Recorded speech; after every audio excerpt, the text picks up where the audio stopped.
Nilikuwa niko nje ya nyumba, lakini ghafla nikaona moshi mzito sana umetanda.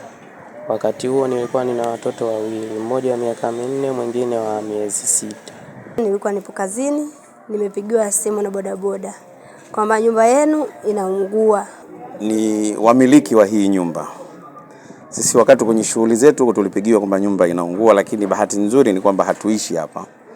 Wanaoishi hapa ni wapangaji. Moto huu leo umetokea muda wa saa 6:40 mchana. Ni tukio la moto lilotokea mchana wa Februari 6, 2026 katika kata ya Mzingani, mtaa wa Majengo Mapya, mkoani Tanga. Umeteketeza nyumba yenye vyumba 6 vya wapangaji na kusababisha hasara ya mali, huko chanzo cha moto huo kikiwa bado hakijafahamika. Hansi Mohamed ni mmoja wa wapangaji wa nyumba hiyo, na hapa anaeleza namna tukio hilo lilivyotokea, akisema kuwa moto ulianza katika chumba chake kabla ya kusambaa na kuteketeza vyumba vingine.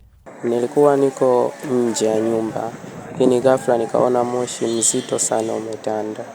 Wakati huo nilikuwa nina watoto wawili, mmoja wa miaka 4, mwingine wa miezi 6. Lakini wa miaka 4 alikuwa yuko chumba ambacho moto ulianzia.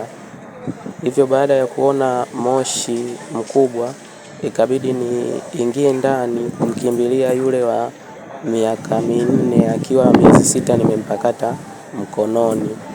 Baada ya kumpata mlangoni akiwa na yeye yuko katika harakati za kuja kuniambia baba naona moto, nikamshika mkono, nikagongea na wenzangu waliokuwa hapo vyumba vya majirani, kabidi tutoke nje. Ninachoomba kwamba serikali tuangalie kulingana na majanga ambayo tumepata, kwa sababu tumepoteza kila kitu, tumepoteza mali. Nashukuru kwamba familia zetu zote tumetoka tukiwa salama na Mwenyezi Mungu ametujalia, lakini tuangalie katika vitu ambavyo tumepoteza, kwa sababu wengine ni wafanyabiashara na hatuna chochote tulichokoa hata kimoja. Tumetoka kama tulivyo, kila kitu kimepotelea hapo. Hivyo naomba serikali ituangalie namna ya kutusaidia ili tupate pa kuanzia. Nimekuja nikakuta moto yani vitu vinaendelea kuungua. Moto ulikuwa mkali sana. Nishoti nilivyoona vile niliumia, lakini nikasema asante Mungu kwa sababu sijui ni kitu gani umeniepushia. Nikashukuru Mungu kwa sababu familia yangu nimewakuta wametoka nje, ni wazima. Kwa upande wake mmiliki wa nyumba hiyo Omari Abdi amesema kuwa taarifa ya kuteketea kwa nyumba yake alipokea alipokuwa akiendelea na shughuli zake za kila siku, jambo lililomfanya kufika eneo la tukio kwa haraka. Wamiliki wa hii nyumba. Sisi wakati kwenye shughuli zetu tulipigiwa kwamba nyumba inaungua, lakini bahati nzuri ni kwamba hatuishi hapa.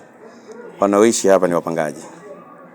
Maana mpaka tufika hapa tukakuta fire wameshaanza kuzima moto, lakini nyumba kubwa ambayo ina vyumba 6 hakuna mpangaji aliyobahatika kutoa kitu chochote. Bali banda la uwani limesalimika, halikuwa na madhara. Naona hali halisi kama hivi mnavyoiona. Aidha, mkaguzi msaidizi wa Jeshi la Zimamoto na Uokoaji Luka Mwanga amewataka wamiliki wa majengo kuhakikisha wanafanya ukarabati wa nyumba zao kila baada ya miaka 4, hatua ambayo amesema itasaidia kupunguza hatari na kujiepusha na majanga ya moto. Moto huu leo umetokea muda wa saa 6:40 mchana. Kwa hiyo tulipokea taarifa pale, baada hapo tukatoka kituoni na kufika eneo la tukio saa 6:49. Kwa hiyo baada hapo tukakuta nyumba nzima kwa kifupi ilikuwa imeshafikia stage ya decay, ambayo imekuwa muda ambao nyumba yote ilikuwa imekwisha. Kwa hiyo tukachukua jukumu pale la kufanya kazi zote. Kwa hiyo tukazima, tukaangalia kama ndani kulikuwa na majeruhi au nani. Bahati nzuri tumefanikiwa, hakukuwa na majeruhi wote au vifo vyovyote. Nyumba za jirani hapa wametoa shukrani sana. Nyumba za jirani tumeiokoa kwa 100%, maana moto ndipo ulipo unaelekea kwenda kushika ile nyumba ambayo ya jirani. Lakini tunashukuru baada ya kufika tumeikinga ile nyumba, tukafanikiwa kukinga nyumba ile ambayo ya jirani ambayo ilikopo jirani na moto wa nyumba ambayo imefanyaje moto ambao umetokea. Kwa hilo tunatoa pongezi nyingi sana kwa wananchi kwa juhudi ambayo wamezifanya, na sisi kuja pale kuongeza nguvu zaidi. Kwa hiyo tunaomba wananchi waendelee na ushirikiano huo katika matukio tofauti. Na vile vile ningependa kutoa ushauri kwa wamiliki wa majengo kwamba tujaribu kufanyia service nyumba zetu. Na kawaida kiutaalamu zaidi lazima tufanyie service kila baada ya miaka 4 ili kuweka nyumba ikiwa katika sehemu salama, ili kumbe hata ikitokea tatizo inakuwa rahisi kufanyaje kufikia lile tukio kwa muda ule mwafaka. Nikiripoti kutoka hapa mkoani Tanga, mimi ni Yusuf Msangazi wa TK FM.